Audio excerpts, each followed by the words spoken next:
Hello friend, मैं mystery room से प्रियंका वापस आ गई हूँ आप लोगों से। बचपन से लेके बचपन तक की बातों का सफ़र तो मैं जारी ही रखूंगी, लेकिन मैं अभी आप लोगों के सामने एक टॉपिक और लेकर के आई हूँ। हमारे देश में क्या कोई भी युवा या किसी भी एज का इंसान एक बार मैसेज करने से पहले क्या उन चीज़ों के बारे में सोचते हैं कि वो क्या मैसेज कर रहे हैं या किसी को क्या भेज रहे हैं? हमारे देश को संस्कृति की मिसाल कहा जाता है। लोग दूर-दूर से हमारे यहाँ की संस्कृति देखने के लिए आते हैं।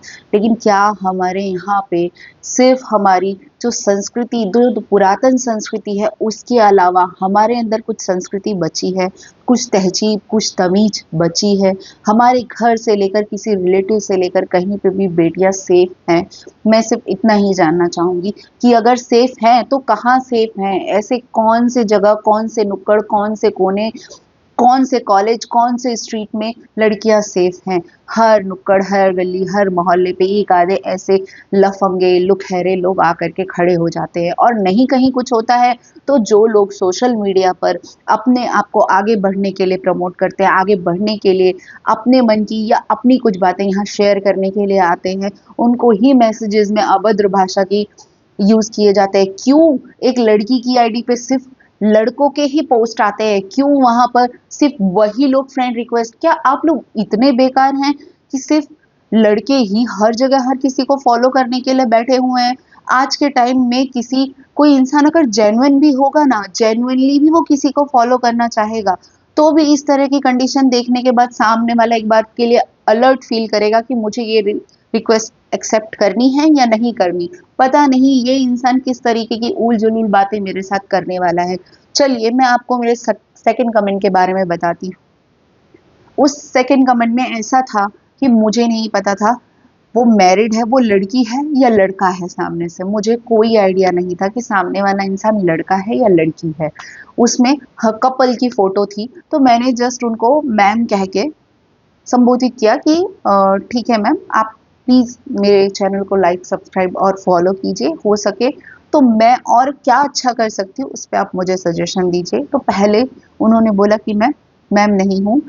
उन्होंने ये भी नहीं बोला कि मैं सर हूँ या फिर मैं कोई लड़का हूँ या फिर मैं कोई लड़की हूँ। उन्होंने कोई उस पे जजमेंट नहीं दी। बस मैं मैम नहीं हूँ, मैं गर्ल नहीं हूँ। Okay, fine. मैंने फिर उनको पूछा कि आप कोई लड़के हैं, मैन हैं? तो मैंने उनको भैया कह के संबोधित किया। उन्होंने मुझे डायरेक्ट बोला कि आप मुझे भैया मत बोलिए। मुझे समझ नहीं आया। उन्होंने बोला सिर्फ़ मुझे मेरा नाम लेकर बुलाइए। अगर हमने किसी को भैया बोला, तो हमारे तो यहाँ की संस्कृति है कि अपने हस्बैंड, अपने बच्चों के अलावा, अपने भाई के अलावा हमारे यहाँ पे जितने भी लोग हैं, उन्हें हम भैया, चाचा, ताऊ, काका, मौसी, आंटी, काकी, दादी, अम्मा, ये सारे वर्ड से संबोधित करते हैं। क्या मैंने कुछ गलत किया? मुझे नहीं समझ में आया उनको भैया बोलना मेरा उन्हें क्यों पसंद नहीं आया।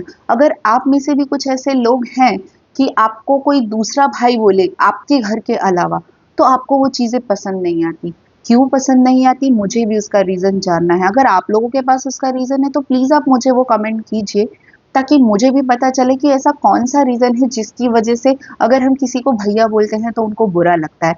जेन्युइनली हमारे इंडिया में जो लोग हैं वो इसी तरह से संबोधित करते हैं, और मुझे नहीं पता आगे की आने वाली जनरेशन किस तरह से इन वर्ड्स को संबोधित करने वाली है या लोगों को किस तरह से बोलने वाली है।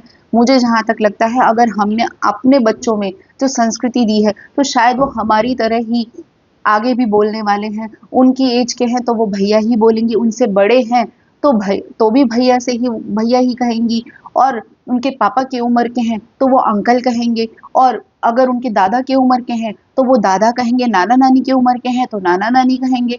तो इसमें क्या दिक्कत है या क्या प्रॉब्लम है? मुझे वो चीज़ समझ में नहीं। अगर आप लोगों को समझ में आ रही है तो प्लीज़ आप मुझे कमेंट कीजिए। मैं भी जानना चाहूँगी तो कि ऐसी कौन-सी गलती मैंने उनको भैया बोल के कर दी, जो मुझे नहीं करनी चाहिए थी। ठीक है फ्रेंड, इसके लिए अभी इतना ही।